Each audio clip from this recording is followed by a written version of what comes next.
தாம்பரம் தொகுதியில் sitting MLA ராஜாவுக்கு seat மறுக்கப்பட்ட விவகாரம் வெறும் முற்றுகை போராட்டத்தோடு நிற்காமல் இப்போது தேர்தல் பிரச்சார களத்தில் கொடி விவகாரத்திலும் விஸ்வரூபம் எடுத்து உட்கட்சி பூசல் எரிமலையாய் வெடித்துள்ளது.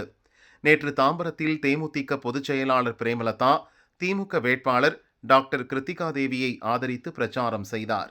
பொதுக்கூட்டத்தில் கூட்டணி கட்சிகளின் கொடிகள் மட்டுமே பறந்தன. திமுக கொடி ஒரு இடத்தில் கூட இல்லை.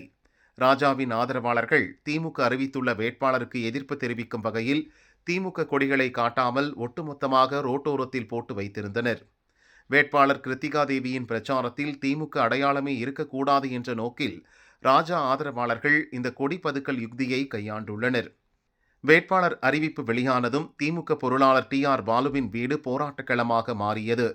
வெளிநபரை ஏற்க மாட்டோம், 3 முறை வெற்றி பெற்ற ராஜாவிற்கே மீண்டும் வாய்ப்புத்தா என முழக்கமிட்டு 500க்கும் மேற்பட்ட தொண்டர்கள் வீட்டை முற்றுகையிட்டனர். ஆனால் ராஜாவுக்கு வேறு பொறுப்புகள் வழங்கப்படும் என TR பாலு சமாதானம் செய்தார். இருப்பினும் தொண்டர்கள் அதை ஏற்க மறுத்து பல வகையில் போராடி வருகின்றனர். தலைமை உடனடியாக தலையிட்டு சமாதானம் செய்யாவிட்டால் தாம்பரம் தொகுதியில் திமுகவின் வெற்றி வாய்ப்பு கேள்விக்குறிதான் என அரசியல் விமர்சகர்கள் கருதுகின்றனர். சகோதரிகளுக்கும் விடுதலை சிறுத்தை கட்சியை சேர்ந்த அன்பு சகோதர சகோதரிகளுக்கும் இந்திய முஸ்லிம் லீக் கட்சியை சேர்ந்த அன்பு சகோதர சகோதரிகளுக்கும் CPM கழக நிர்வாகிகளுக்கும் தொண்டர்களுக்கும் என் மகளிர் அணி சகோதரிகளுக்கும் என் இருநூறுக்கும் நன்றிகளை தெரிவித்துக் கொள்கிறேன்.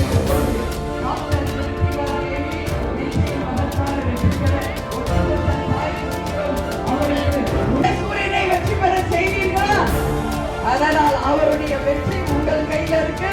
டாக்டர் கிருத்திகா தேவியை உங்கள் கையில் உங்களை நான் சந்திப்பேன்.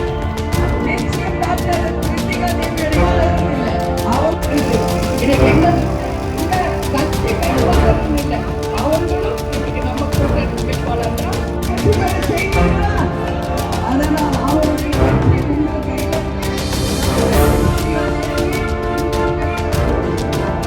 நிச்சயம்.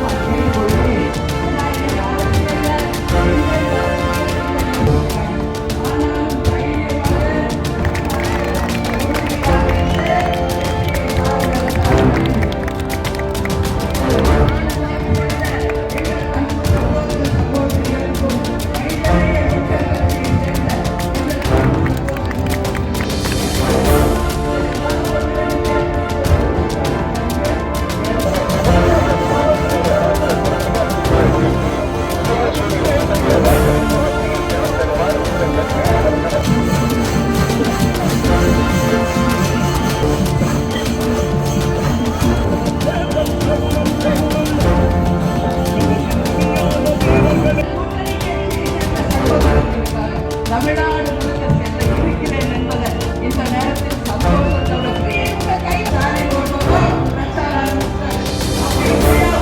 ஆர்டர் போட்டு 9ஆம் தேதியிலிருந்து 29ஆம் தேதி வரைக்கும் எந்த கருத்து கணிப்பு வெளியிடக்கூடாதுன்னு சொல்லி தடை போட்டிருக்காங்க. தமிழ்ல ஒரு பழமொழி உண்டு, ஆயிரம் கை கொண்டு மறைத்தாலும் ஆடவரை யாரும் மறைக்க முடியாது.